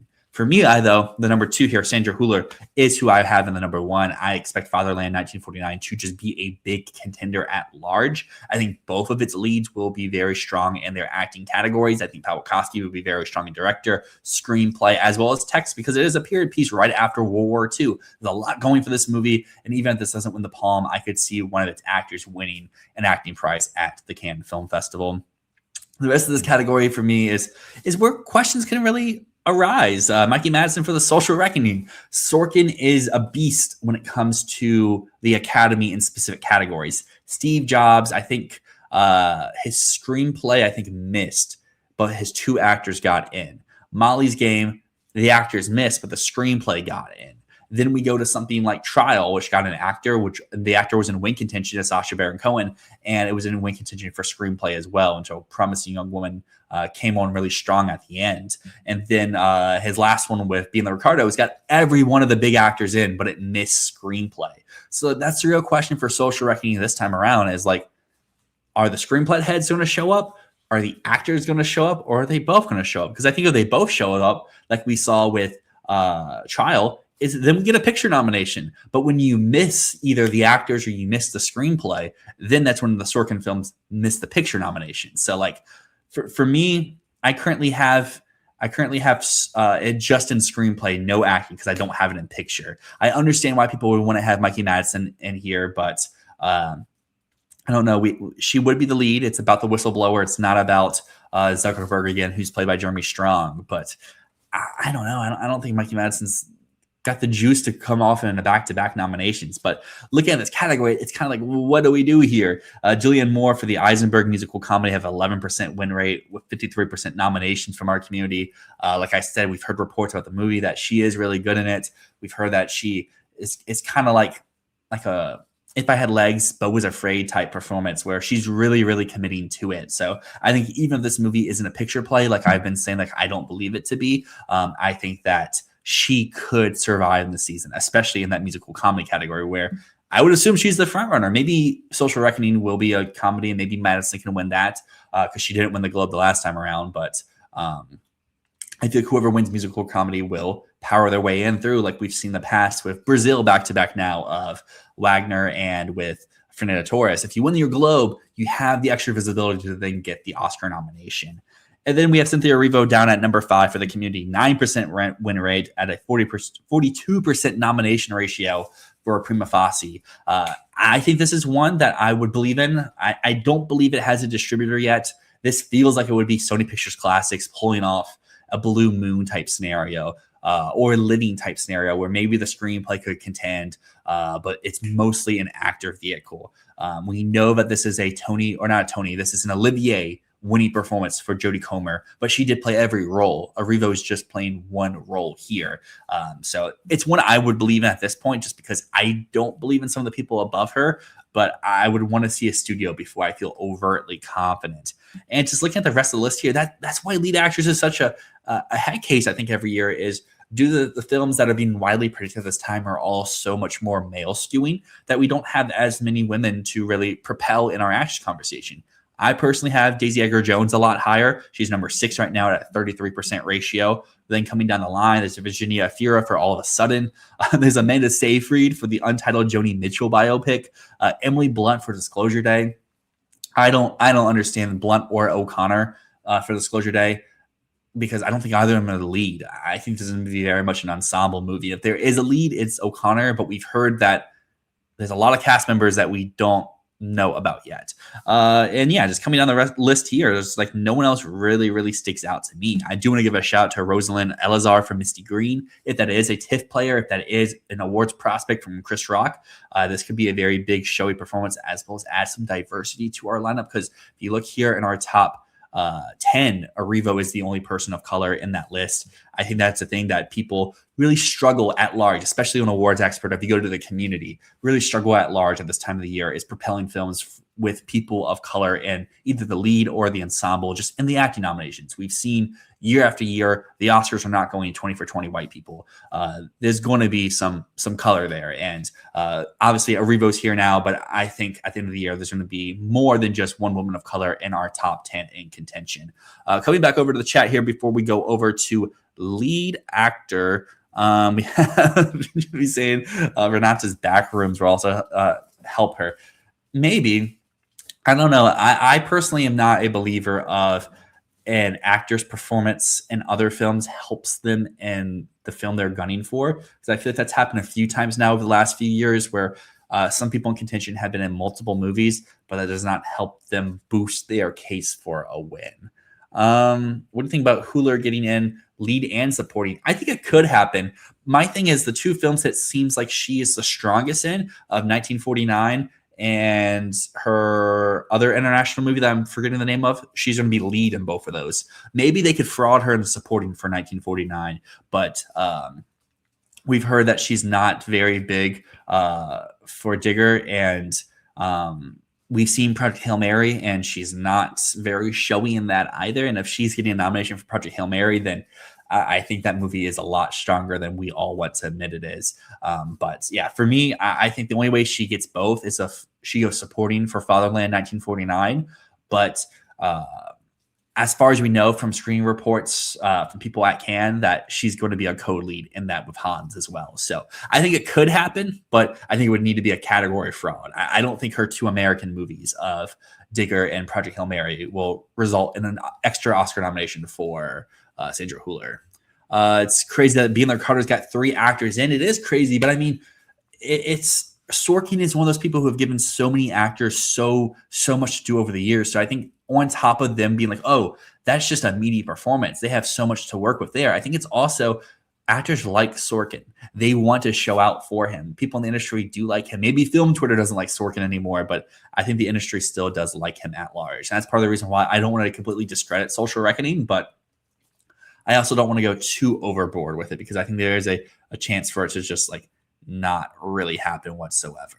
And I do get this from Moonfall. Revo feels like a random theater performance that flops. I do agree. That's why I want to wait for distribution before being too overzealous. However, at my 5 slot right now, I think that if like Sony picks this up, they can strong will this into the conversation, especially if it goes to like TIFF, maybe even New York Film Festival, hits up some of the regional festivals as well. But if this gets like a roadside attractions like Last Showgirl, then yeah, I wouldn't really be on it either.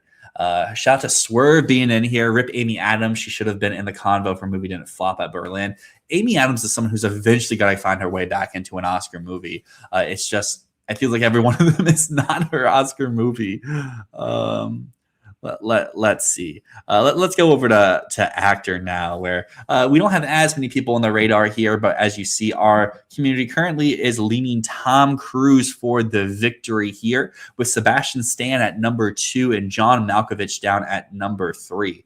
For me, I just don't understand why Malkovich is down so low. I feel like we have a trailer for it, but I guess there is conversation around maybe he could be supporting, but I would say the trailer lists him as top bill. The Hollywood Reporter article lists him as the leading man. So that's the way I would lean for that, but he's at 19% victory. Sebastian Stan is at 4%, but has a higher nomination percentage at 88%. And Tom Cruise is 100% from our community for a nomination and 71% for the win. We've kind of had this conversation already here on stream about lead actor. We have a lot of people with narratives in this conversation, but Cruise has the best one. And I understand we've heard reports of Dicker that he is absolutely showy. He has so much makeup on that he is really going for it. But like I said earlier, if I can pick this up, with our good old Mario Supreme popcorn bucket, that he could suffer the fate of Timmy, not for being too young, but for being a little extra and a little corny and people not liking stuff in his past. Well, I think a lot of his competitors this year are pretty likable guys. People seem to really like Malkovich in the industry. If Stan is real, and for sure, Sebastian Stan got in for The Apprentice. He is someone who's worked around the block for a little bit. People seem to really like him. Ryan Gosling, everyone loves Gosling besides Jim, if he's still here. And Jafari Jackson's at number 5, which if Michael is real, Jackson happens. He's the face of the movie. He's embodying Michael Jackson. He's going to get to sing. We know that he is singing live with a little mix like Austin Butler did for Elvis.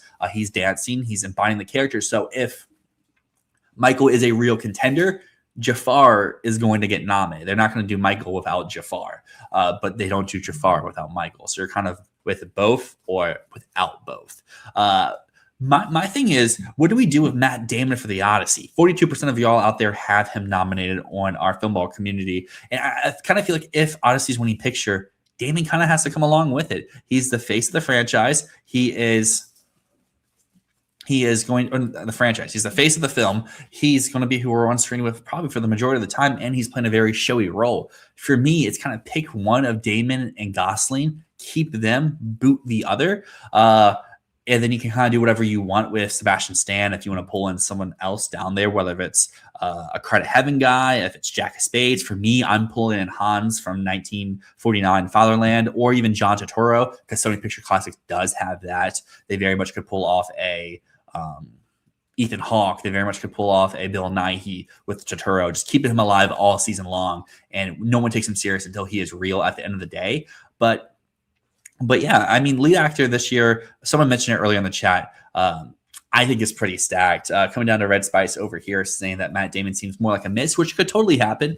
It is Nolan at the end of the day. Odyssey couldn't have no lead. Everyone could be kind of equal footing because he doesn't follow a very linear storytelling. So maybe we're kind of set up to be Damon is who we're supposed to follow, but some other people maybe steal the show a little bit throughout.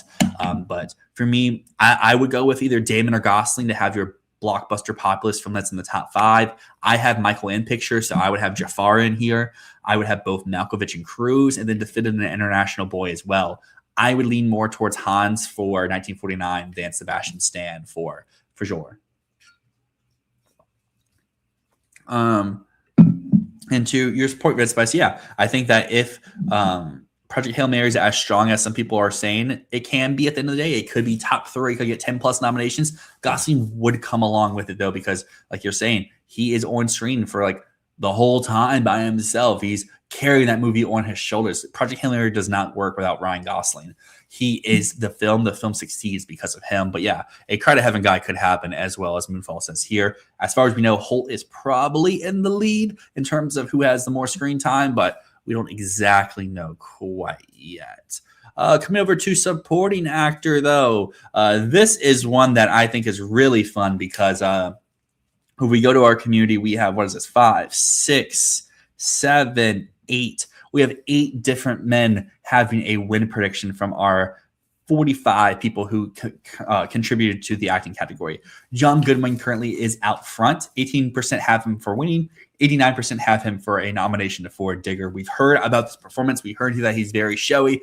Obviously, John Goodman has a giant narrative behind him. He's been in the industry for so long. He hasn't been nominated before. So I totally think that Goodman could be a real contender here for Digger. I'm currently on the Domingo train for Michael.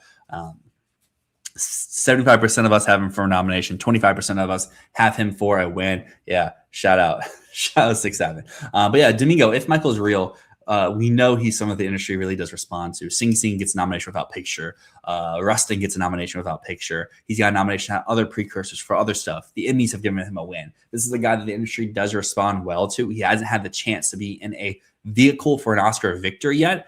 I feel like this could potentially be his vehicle this year. Kind of perfect timing. Jimmy in here saying, can't believe that Goodman and Buscemi have never been nominated. They both could have the opportunity this year because 18% of y'all have him for a win. 59% of y'all have him for a nomination. I mean, hey, if Wild Horse 9 is legit, maybe Buscemi comes along. We've seen a trailer. We have a sense for what he could do. He's playing an antagonist in the movie. So, like, who knows? Maybe Buscemi comes back around. And there's Giamatti for entitled Jesse Eisenberg comedy as well. Someone else I know people really, really want him to get a win. He came close for the holdovers, but maybe this is his time to shine. And my number 5 I have here is Sam Rockwell for Wild Horse 9. 39% of y'all have him for the nomination, 7% for the win. And I mean, it makes sense.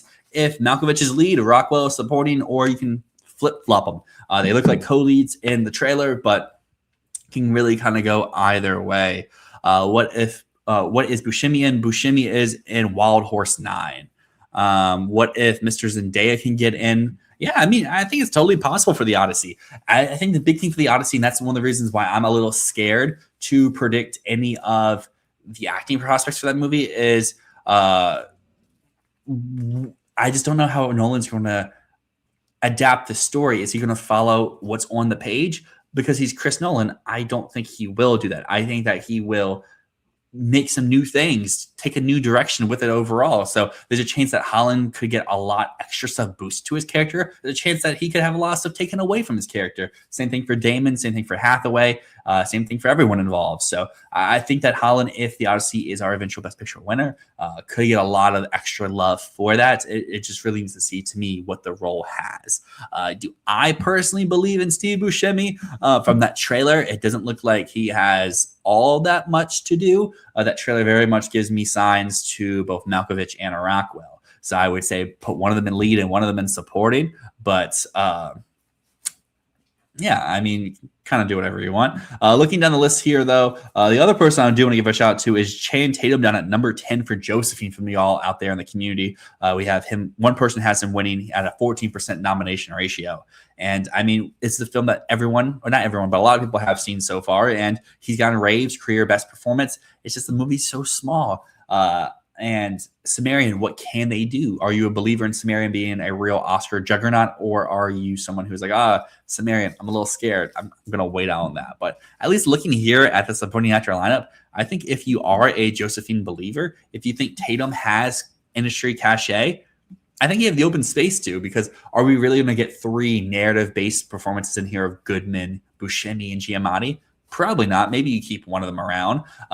If you don't believe in Michael, because it seems like a lot of people out there don't believe in Michael, you take out Coleman Domingo. Sam Rockwell could maybe be lead. I would say keep one of the Wild Horse 9 guys over the Rockwell, Malkovich here. Jeremy Strong is on the outside looking in, but there's space that you could throw in a Cry to Heaven guy. You could throw in an Odyssey boy. You could move someone like Channing Tatum up the rankings. You could even do Daniel Craig for Narnia. I mean, Greta Gerwig always finds a way for her actors to get some love. And if he's playing the character that some people think he is in the book, he's supposedly supposed to be very funny and very, very goofy, which I feel like Daniel Craig could really, really eat up. Let's just go over to supporting actress, though, where currently the community has 57% for a nomination, 33% for a win for Sandra Hüller. I have talked to 5 people who have seen Digger, and the one thing that all 5 people say, Sandra Hüller is not an awards player. So she would not be in my top 25. You can do it with that as you will. But moving on down the list, we have Anne Hathaway for The Odyssey. I think she could be a very nice default number 1 that people out there could have for supporting actress. I mean, she's someone who has won before. She's won a very much a cameo performance going back to our boy Tom Hooper. So, like, we know that she's a winner. She could win again.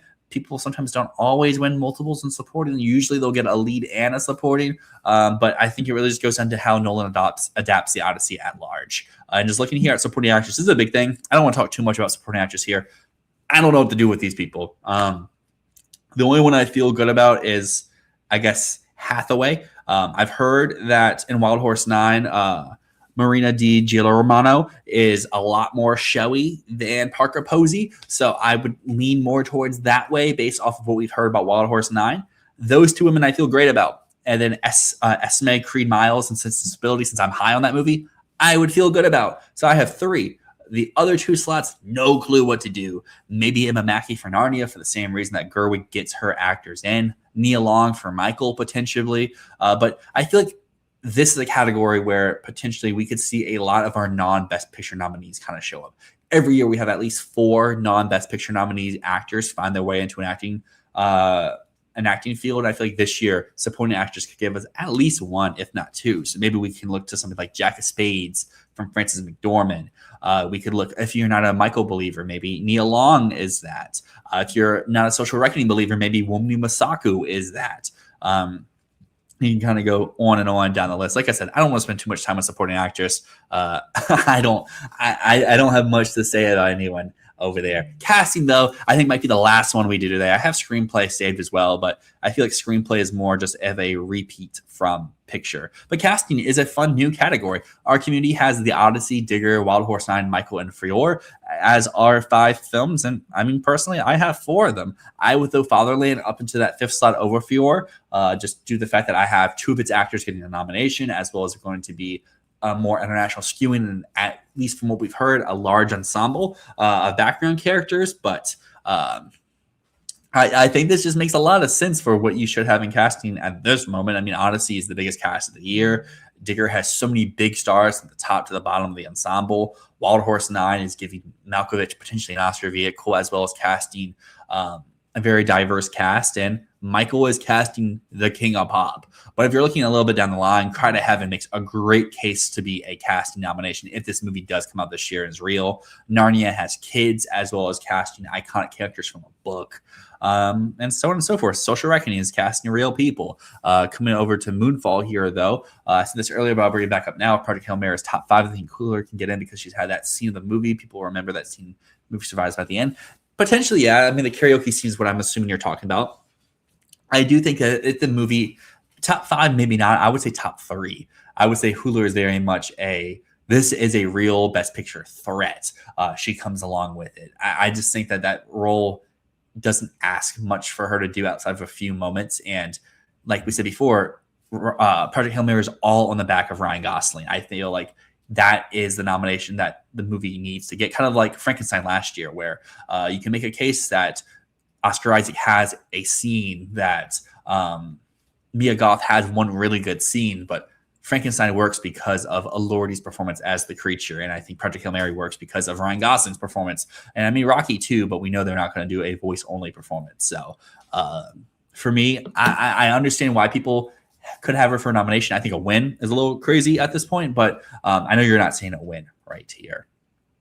Remembering this, casting directors love background actors. Which movies will have those for sure? Odyssey, Wild Horse 9, Digger, yeah. Those 3, and I think that's the reason why they're top 3. I think Michael could have those as well as casting a lot of people in roles of iconic celebrities. And that's part of the reason why I have 1949 and Fatherland up there as well. Is from what we've heard, it's a road trip type movie where they have to leave. Maybe road trip's not the right word, but they're traveling a lot in their movie. They're going out. They're going across the European landscape, and I think there'll be a lot of people they run into throughout. But yeah, I don't buy Frior either. It seems very contained that it's the main family, and that's about it of the entire ensemble. Again, some of these categories, there's not much to say. So let's just go over to the screenplay, because I've said a few times, adapted is absolutely stacked. Because even if I don't have some of these movies in my lineup, you can go down to this list, and I think a lot of these movies make great cases. Obviously, Odyssey, Project Hail Mary, we've seen that Sorkin is such a mainstay in the screenplay categories for Social Reckoning. If you are an all of a sudden believer, I mean, Hamaguchi is a previous nominee. He can get back in here too, especially if this becomes Neon's main dog. Cry to Heaven is adapting an iconic piece of literature. Narnia is here. Gerwig. Fatherland, 1949, Sense and Sensibility, Dune Part 3 is down at number 9. Being Human from Sean Hayter, Coda's follow-up, Inc., The Invite, which I very much believe could be a solo screenplay nom if it wasn't against this insanely stacked competition. I think 12 is too low, but even looking above it, like, what do you move it above? Maybe Inc., maybe Being Human, but like Dune Part 3, if it makes Best Picture, could get in. I know Part 2 missed, but if Part 3 works, it is an adaptation of another unadaptable source material, and I'm going to assume Villeneuve changes quite a bit to make it work.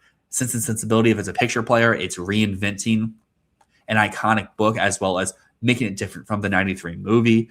Fatherland could be a huge Best Picture player. Narnia is bringing all of Gerwig's sensibilities. Cry to Heaven as Tom Ford. If this film is real, screenplay would have to happen. Social Reckoning is Sorkin. So, like, yeah, this is an insanely stacked adapted screenplay line. So I can't be mad at what the community currently has. But yeah, I think it was Moonfall over here said LOL at Nirvana even being on the list right here. And yeah, Memory Police isn't even in production. That's something that Matt and I had to talk about in our prediction video that we recorded yesterday. Is it's pretty high up there in the community for a lot of things, considering the fact that they have yet to start production. And coming to the last one here is original screenplay. And as you see, this is light. Outside of Wild Horse 9, outside of Digger, I do not believe in any of these other movies. That's part of the reason why I have For Sure in my picture lineup, is just because what else do I put in the screenplay? Could get Screenplay, could get Ryan's Book, could get Stan. It's just like, that's a lot above the line to miss out on picture. The Eisenberg movie, maybe, but from what we've heard, it's not really a screenplay thing. Jack of Spades from Cohen makes a lot of sense. I mean, Buster Scruggs still got the screenplay nomination despite no picture. But my thing with Buster Scruggs is, or not Buster Scruggs, is Jack of Spades is it was on track to make Cannes. We're now hearing it's not going to Cannes. So now it's on the block till Venice, but no distributor has it. And I think, especially for more often than not, Venice does not have distributors that get, or films that get bought by distributors that pan out. Brutalist is like the one exception in a long time. Typically, if you get bought at Venice, that means you're for next year or you're not an awards player. Typically, you come into Venice with your movies already. So the fact that Jack of Spades is missing Cannes and doesn't have a distributor, to me, doesn't read the best. And I think this is a chance where maybe you can dog Josephine's distributor a little bit, but Josephine could easily fit into screenplay. Could be a solo screenplay type movie. All the love and admiration out of Sundance earlier carries throughout the year. Part of what I argue for The Invite over an adapted, I think it all could be applied to Josephine as well. It has, people have seen it, people have very much responded to it. Behemoth, Disclosure Day, Saturn Returns, I don't want to consider any of those. Misty Green's another one that I would want to throw up here, kind of like Tony as well. If it plays TIFF, or even no one cares, if they play TIFF on May 24, they place, they could all have a pretty good argument into original screenplay, prime time as well. But yeah, it's a pretty light category, and I feel like every year when we say, "Oh, it's a light category," it eventually gets a lot more stacked throughout the year. It's just we don't know what those movies are exactly right now. But as we basically finish up here today, again, like I said, I want to get this under 2 hours. For anyone who is out there, if there are any questions or conversations that you want to have, let's have them right here before we officially wrap up here. I think it's like a 30-second delay from when I checked earlier, so there'll be a few time before anyone can really drop one in. But yeah, in terms of coming up here, we're going to have our official Best Picture prediction video drop sometime this week. I started to edit it last night, and it was like 3 hours and 17 minutes of footage. That's not going to be fun. We recorded at Matt's apartment, and our source of light was coming from above, and you could tell throughout the day it got darker and darker and darker and darker. So I had to adjust some of the colors. And that was mainly what I focused on last night. But today or tomorrow, whenever I get around to it, we'll be focusing on trimming it down. And maybe if I can get the edit done by the end of Monday, I can use Tuesday and Wednesday to do graphics, and maybe have the video out to all of you by maybe Friday to be safe. Should be really fun. Like I said, we do it in a very fun and interesting and different way to really do predictions than I feel like a lot of other people out there. To Moonfall, we have a question down here. Did you ditch the acting clips because of Hudson? I had to. Let me see if I can actually do this for you. Let's see. I'll get a screenshot in for you so you can see. exactly what I'm talking about, because it's so lame that I can't post this video because of the Hudson clip, and I can't like adjust anything as well because like it just is like it's so cringe. Hold on, let me get this for you. I think you're like the last person contributing, so I'll show you this and then we'll wrap it up. But where's it at? Where's it at? Hold up. We love when the computer goes slow. Actually, I think I can just do this, honestly. Hold on. Oh, well, it's not loading. That's fun. But yeah, essentially it's just partially it says actually now it changed to partially blocked. So maybe it is eligible to go up now. Let's see. Maybe you just fixed it, Moonfall. Maybe you're the savior of this video because it was partially blocked. See details. Okay. I think honestly, maybe because Song Sung Blue is officially on like Peacock now, maybe I can post it. So maybe that goes up today. I'm gonna have an acting clip video a month after I wanted it to happen. But yes, we have another comment in here before we wrap up here. We have Happy Easter coming over from Alec. Thanks for coming on, Dyl. Robert Pattinson Oscar season. I'm delusional too. It won't be for the drama. Maybe it's for the Odyssey. Maybe it's for Dune Part 3. And hopefully for all of us, it can be for primetime. Primetime sounds so fun. I can't wait for it. I hope that it's actually good because it sounds like such a fun and riveting concept. I just include a scene from Cats that doesn't work. I honestly should just replace Kate Hudson and put Chase Infinity and be like, this is what we all wanted. Focus won't allow me to do it otherwise. I kind of had forgotten about the video, but it looks like it might actually let me post it now. So let's see. We'll do it right here on stream. If I can post it, it will go live. It says partially blocked in some territories. What territories is it partially blocked in? We'll have to see, but I just made it public. So it's live. I just got the notification that it went up. So that's what we all can do. Partially blocked. I want to see if it tells me where it's blocked in, because maybe it's blocked like everywhere. Well, it's up. If people want to watch it, they can watch it. Minions cheer. That's right. That's how we go out on this stream. We went a little bit off the rails here at the end. If you're just coming in now, because I just saw the number drop to like 12, and now it's up to like 22. Hey, thanks for coming. As I said in the intro, you can go back and watch everything that we yapped about today. We talked about our Fantasy Filmball server community predictions at this point before Cannes. I should probably change the title. But yeah, as Moonfall is saying, we have our official acting prediction video live after a month and a half of being delayed. Shout out Focus. I guess they officially cleared the Kate Hudson clip. Go enjoy that. This is done for today. Thank you all for coming out. See y'all next time. Bye.